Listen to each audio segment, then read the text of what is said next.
Welcome, travelers, to my realm of nightmares. Allow me to be your personal assistant. Come in, take a seat, get comfortable. For when you step into my realm, there's no stepping out. Hello, travelers. PA Nightmares here. I've noticed that over 30% of my viewers are not subscribed to the channel. So, if you're a new or a returning viewer and you haven't subscribed to the channel, please consider hitting that subscribe button. And if you like what I do, liking the video and commenting as well, as it really helps push this video into the algorithm and it really does help the channel grow. Well, I've taken enough of your time. On to the main event.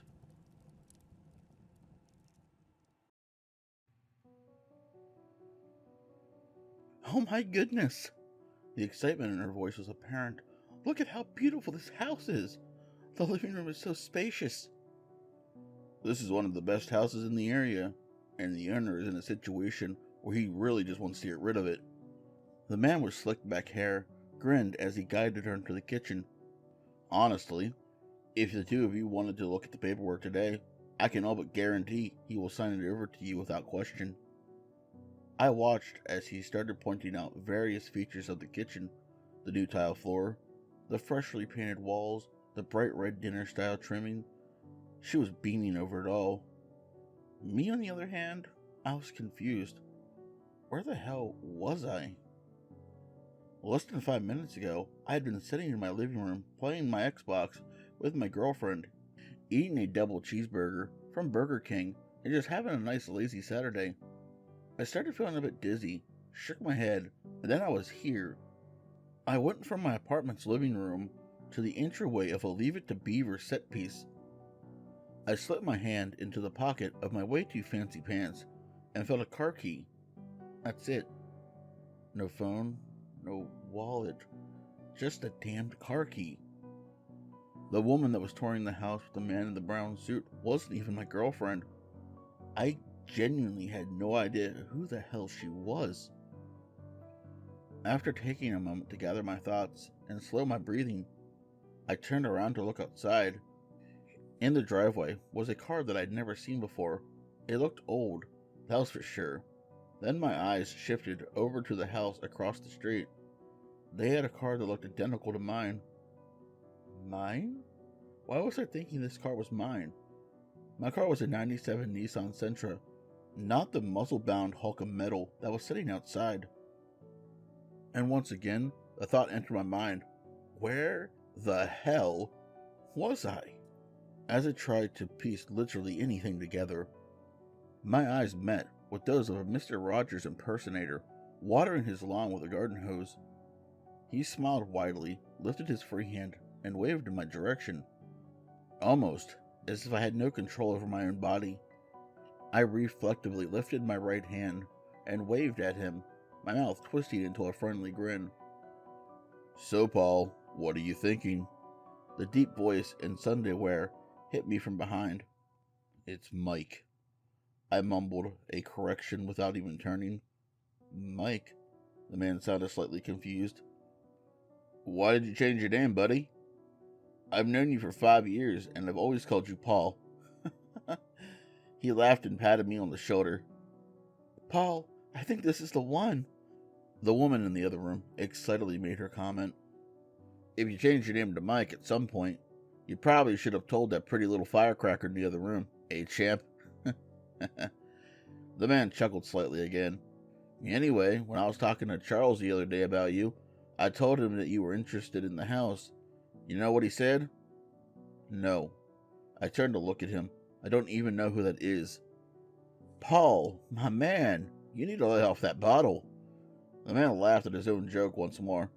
"Anyways, I told him you were interested in the house, and he told me, and Gary, you show him the house. And if he and that cute little wife of his want it, you tell him I'll just give the damn thing to them.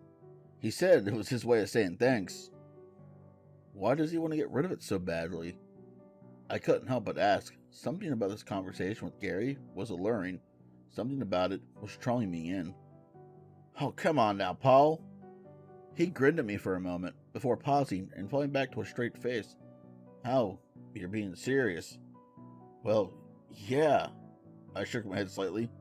It's such a nice house. Why? Why doesn't he want to live here? Paul, are you feeling okay? Gary put a hand on my forehead jokingly. I pulled back and stared at him confused. My man, have you seriously been drinking? It's still on a Sunday, and you're already hitting the cabinets? No, I haven't been drinking. I don't drink, Gary. I stared at him in confusion. There was something I was supposed to know, but clearly didn't. I don't even know where. I glanced around the room and back out in the front yard. Or when. I am. Well, Paul? The woman stepped back into the hallway and stared at me with an excited grin. What do you think? Do you think we should take it? My name's not. I tried to correct her before Gary cut me off. You know what, Donna? Paul here was just telling me how much he loved it. And I was thinking that he and I could discuss things a little more in private. Just go over some of the logistics and whatnot. He pointed in my direction. Oh, well, if that's the case. She gave me a slight wink and took a step past me into the doorway. I think I'll introduce myself to the neighbors while you boys take care of business. Donna kissed me on the cheek and walked out to the front yard. Gary watched as she went over to talk to the old man watering his lawn and motioned for me to follow him. Come with me. He led me towards the kitchen and motioned around the mostly empty room. Is this ringing a bell? No, I answered honestly. No. He chuckles again. I mean, I know this tile's all new, and he did the trim, but you're not remembering a damn thing? What are you going on about? I had enough of this nonsense. 2 weeks ago, he pointed at me, then motioned towards the basement. This is where Charles' wife had her accident. He smirked and motioned again towards the basement. I stared at him, then back towards the stairs. Her accident? She fell down the stairs. I continued staring at him. She fell down. He cut himself off with another quiet laugh. Yeah, on paper, she fell downstairs. And? My God, Paul, do I have to spell it out for you? Do you just want to hear it out loud? His joking demeanor was quickly shifting to frustration. After a moment, he sighed and continued. 3:33 in the afternoon, you took Charles' keys, came in the back door, and did your magic on old Judy. Did my magic? I shook my head again. Took her out. Did her in. Eliminated the problem. He made a twisting motion with his hands. Based on the pictures I saw on the paper, you twisted her damn head half a way around. What the hell are you accusing me of? I was taken aback at the statement. Doing what Charles paid you for. He sounded confused. Charles paid you. He's giving you his old house.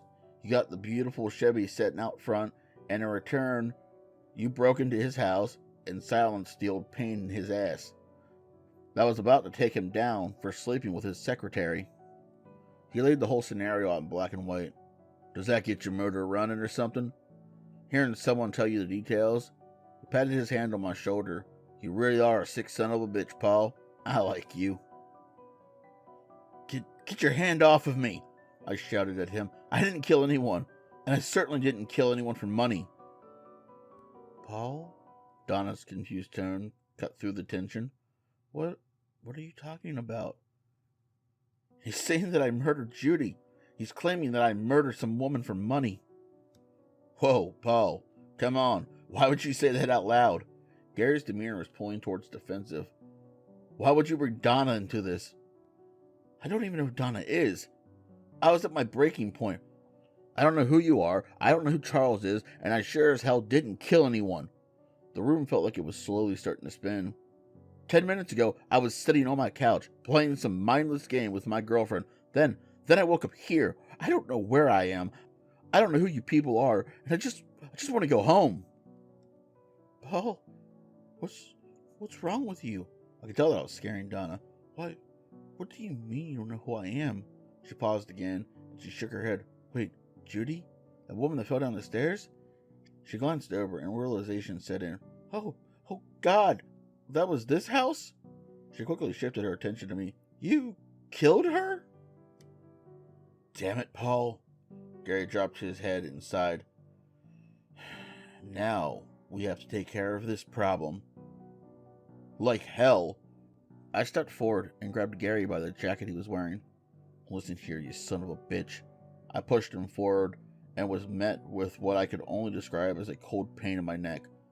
My skin started to tingle, like I was losing all sensation.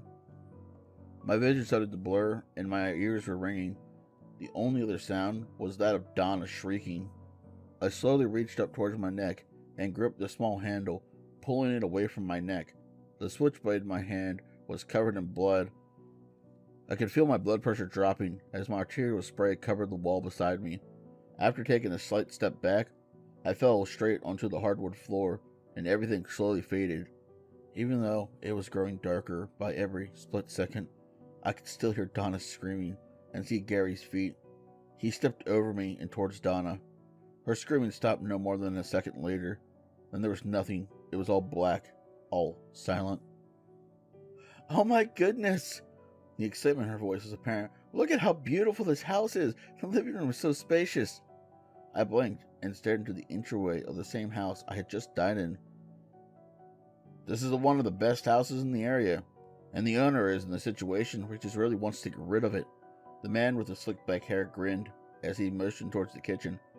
Honestly, if the two of you want to look at the paperwork today, I can all but guarantee that he will sign it over without question. He started following Donna to the kitchen, but paused. Hey, Donna, why don't you go check out the rest of the rooms real quick? I want to talk to your husband about something real quick. Oh, absolutely! She laughed and pressed on into the rest of the house. Be sure to check out the basement. It's really nice down there, fully carpeted and furnished walls. He smirked and walked towards me. I moved my hand towards my neck and stared at the man that had just stabbed me. I don't understand. You feeling okay, champ? Gary grinned again. Yeah, I think. I shook my head and tried to focus on everything. Good. Gary placed his hand on my shoulder and leaned in. Do me a favor and don't make me kill you this time. The boss doesn't like it when we have to spend a lot of time redoing scenes. Redoing scenes? His sentence made absolutely no sense. Look, I know you're the new guy, but surely someone explained things to you. The new guy? What? Once again, nothing was making sense. Well, that actually makes a lot more sense. He chuckled slightly and continued. Your job is to act your part, make it a good show, and you won't be tortured. It's as simple as that. This one's a bit of an action drama style show set in the 50s. Show? 50s? I stared at him, then glanced at the empty room. Despite my complete and total confusion, it made sense. The woman looking like she was from Greece. The fact that Gary and I were dressed with jackets and ties. The ancient-ass car in the driveway. Then my mind drifted to the other word he mentioned. Wait. Tortured? That's right, kid. At some point you died. And now you're here on some shitty old-style drama. Gary smirked at me again, his eyes reflecting the raging fire behind them. Welcome to hell.